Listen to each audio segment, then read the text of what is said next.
The first thing Elena felt was pain so sharp it stole the sound from her throat. Her wrists were torn raw, her arms stretched above her head, her cheek pressed into the splintered floorboards of the broken wagon. The sun hammered her like a punishment. Her lips were cracked. Her stomach ached with the kind of hunger that makes a person think their own ribs are turning against them. She had been dragged for hours across the desert, tied like freight, tossed into the back of a wagon that now lay shattered beside a lonely trail between Tombstone and Tucson. The men who meant to sell her were dead, their bodies scattered in the sand, their shadows already claimed by circling vultures. She should have felt relief, but terror pushed harder. If she screamed, no one would hear her. If she fainted, she would die in the heat without a name spoken over her. Her vision blurred. She tried to crawl, but her legs shook. Weak from a full day without food or water. The rope cut deeper. She tasted blood. Then she heard hooves. A rider approached from the rise, a tall figure in a dust-coated coat, his horse moving with the patience of a creature that had seen too much of the desert. When he spotted the crashed wagon, he halted. For a long breath, he did not move. He simply watched the scene, the bodies, the wounded girl clawing toward an old water trough. His eyes narrowed with something neither fear nor disgust. He dismounted and walked toward her, like a man approaching a wild animal that might bolt or collapse.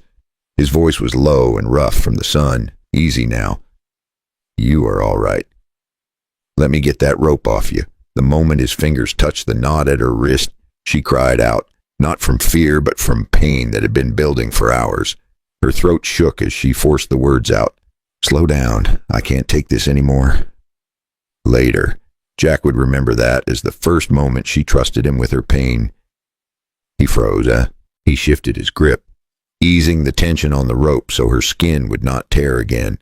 He kept his voice steady, almost gentle. I hear you. You are safe now. I will go slow.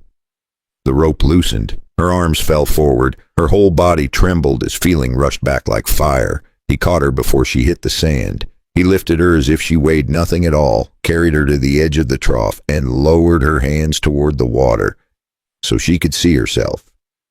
A girl who had survived when she should not have. He did not ask who she was. He did not ask what had happened. He simply said, you are coming with me. No one is leaving you out here. But he did not yet know who her captors were. He did not know the man who paid for her would come hunting for blood. If you were Jack Calloway, would you still take her from that place knowing the danger waiting on the trail behind you? Jack lifted Elena onto his horse like he had done this 1,000 times before. But the truth was, he had not carried anyone in years. He kept one arm around her the whole way, steadying her every time the horse shifted. Not once did she complain. Not once did she ask where he was taking her.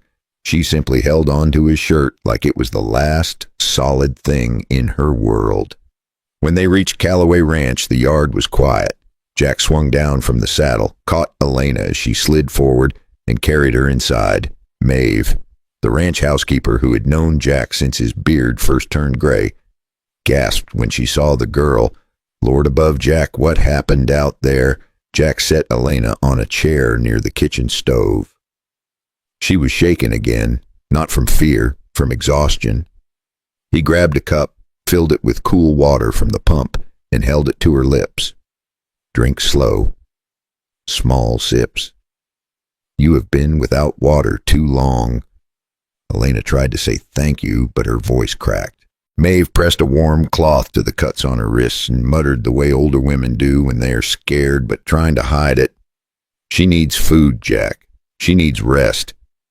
And she needs someone watching that door tonight because trouble never shows up alone. Jack knew she was right. The image of those bodies at the wagon scene would not leave his mind, nor would the way Elena had flinched any time he touched the rope. Someone had done this to her.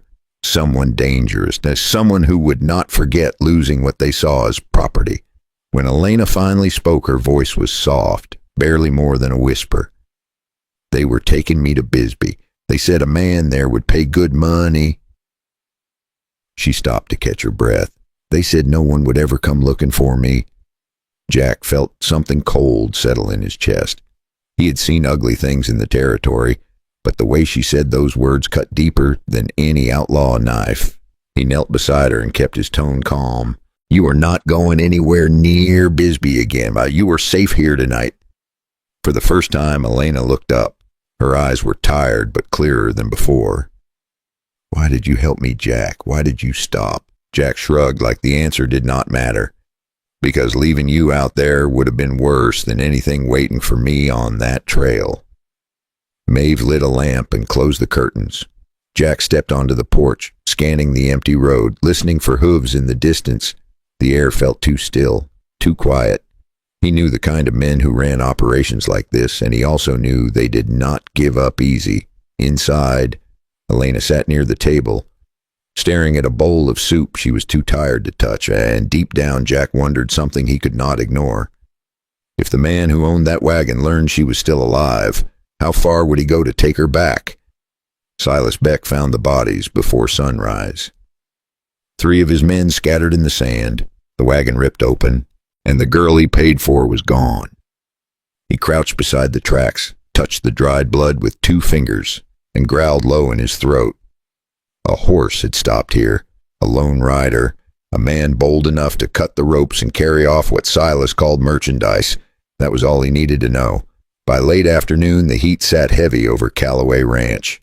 Jack had fixed the south gate, checked the cattle, checked the horizon, and checked the front road again for good measure. He knew trouble well enough to smell it before he saw it, and he smelled it now.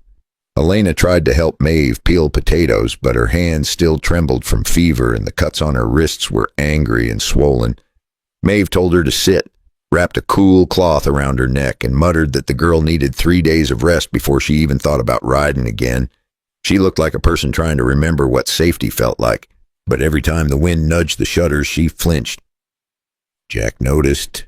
He stepped inside and spoke gently. "You are doing fine. You are safe here.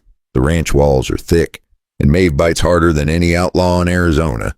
Maeve snorted and swatted his arm with a towel. "You hush, Jack Callaway." Let the girl breathe a little, but none of them got that chance, not that evening. The dogs started barking first, low, warning barks. Jack grabbed his rifle from behind the door. He eased it open just a crack and saw 6 riders coming up the road, dust swirling around their horses. Silas Beck was in the middle, his shoulder wrapped, his eyes sharp enough to cut stone.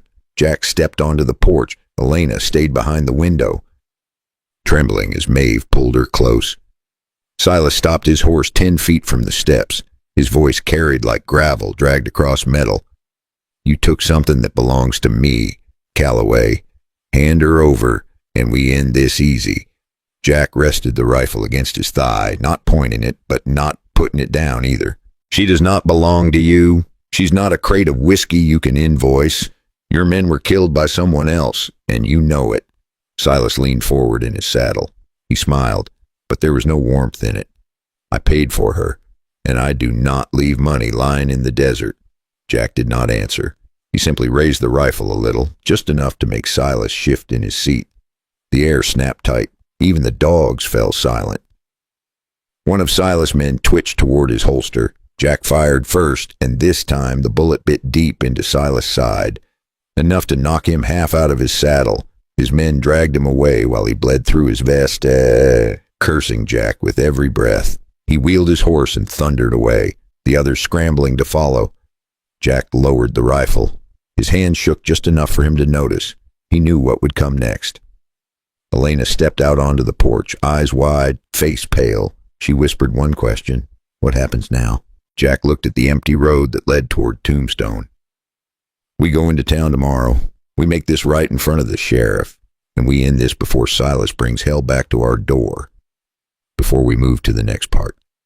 Let me ask you something simple. If you are still here, grab yourself a cup of tea and keep listening. And tell me in the comments what time it is where you are and where you are listening from. If you want to follow the rest of this story, go ahead and subscribe so you do not miss what happens next." 3 mornings later, dawn came too early. The sky was still gray when Jack saddled his horse and tied Elena's bedroll behind the saddle. She looked nervous but stronger than the night before. Maeve handed her a small tin of biscuits for the road and pressed her hands gently, like a mother sending a child off to school. You stick close to Jack, sweetheart. Tombstone can be kind or cruel, depending on who sees you first. Lena nodded and climbed up behind Jack. Her arms circled his waist, steady but tense. Jack felt it. He laid his hand over hers for just a moment. You are doing good. We get to the sheriff. We tell him everything. And we let the law handle Silas. She whispered a faint yes, even though she did not quite believe the law could stand against a man like Silas Beck. The road to Tombstone was long and dusty. They passed saguaro giants standing like old guards in the sun. A hawk circled above them. It was peaceful in a strange way, the kind of peace that makes a person think trouble might have already forgotten them. But Jack knew better.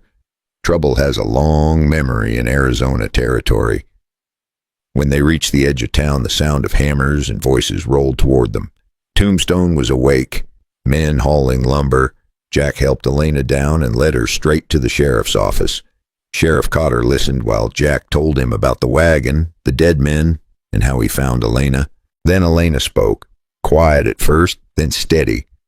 She explained how she'd been sold, tied up, and hauled across the territory like a bundle of stolen goods. He wrote every detail, his pen scratching across the page. When she finished, he leaned back in his chair and let out a long breath. Silas has been skating on thin ice for a long time, but this is enough to lock him up for good if we get to him first. Just as he said it, the office door creaked. 2 deputies rushed in. Their faces were pale. Sheriff, you better see this. They stepped outside. A crowd had gathered at the end of Allen Street, people whispering, pointing, and there, tied to the hitching rail, was a horse Jack recognized too well. Silas had beaten them to town, and he had not come alone. Elena grabbed Jack's arm, her voice barely a breath. What is he planning to do now? Jack moved without thinking. He stepped in front of Elena and pushed her gently behind the sheriff as the crowd parted. Silas Beck stood in the street with 2 men at his sides, all 3 with hands resting close to their guns. The heat made the air shimmer, and the whole town seemed to hold its breath at once. Sheriff Cotter walked forward with a calm, steady pace. Silas Beck, you are under arrest for kidnapping, assault, and the trafficking of human life. Silas laughed, a slow, mean sound that curled through the dust. You think I'm letting her walk away from me? You think a badge stops a man like me? Jack felt Elena shake behind him, so he reached back until his fingers brushed hers, just enough to tell her he was there. Then he stepped out beside the sheriff. She is not yours, Silas. She was never yours, and today you answer for what you have done. Silas moved first. His hand snapped toward his gun, but the deputies were quicker. 2 shots cracked through the street, both finding his chest. Silas dropped to his knees, blood blooming through his shirt as his gun skidded across the dirt. For a heartbeat, the whole town froze. Then voices erupted all at once. Some folks shouted for the sheriff to put a rope on him right there. Others yelled that the street had seen enough dying. Sheriff Cotter raised his hand and the noise sank. Get the doctor. We do this the right way. 2 deputies lifted Silas under the arms and carried him toward the small back room behind the office, leaving a dark trail of blood in the dust. Lena watched them carry him away, her eyes filled, not with fear, but with something heavier, something like a chain finally breaking. An hour later, the doctor stepped out, his sleeves stained red. He said Silas might live a few more hours if the pain did not take him sooner. Before they moved him again, Silas rasped one request. He wanted to speak to the girl. Elena hesitated, but Jack told her he would stand right outside the door, his hand resting on his belt where his gun hung, inside. Silas looked smaller, propped up on a narrow cot, his breath coming in short, rough pulls. He stared at her for a long moment before he finally spoke. You got lucky, he whispered. Lucky you met a decent man.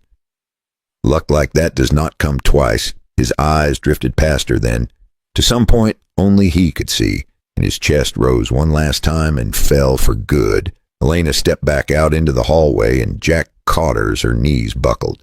She cried there against his shirt while the sounds of Tombstone carried on outside like nothing had changed. But for her, everything had. In the weeks that followed, Elena stayed at Callaway Ranch, helping Maeve cook beans and mend shirts, learning how to guide the horses through the warm summer trails. Little by little, her laughter returned. Years rolled by, hard seasons, long days under the Arizona sun. And one morning, when the sky glowed soft gold, Elena placed her hand on Jack's and whispered a simple truth. I would like to stay for good. They married near the same trough where she once begged, slow down, I can't take this anymore. This time she laughed through tears and whispered, hurry, Jack.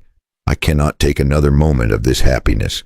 Her story that began in fear ended in a home built on quiet strength and second chances. Now let me ask you something. If you had passed that broken wagon, would you have stopped the way Jack did? Would you have fought for a stranger who could not lift her own head?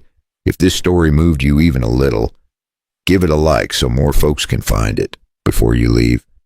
Grab your cup of tea and tell me in the comments where you're listening from and what time it is for you right now.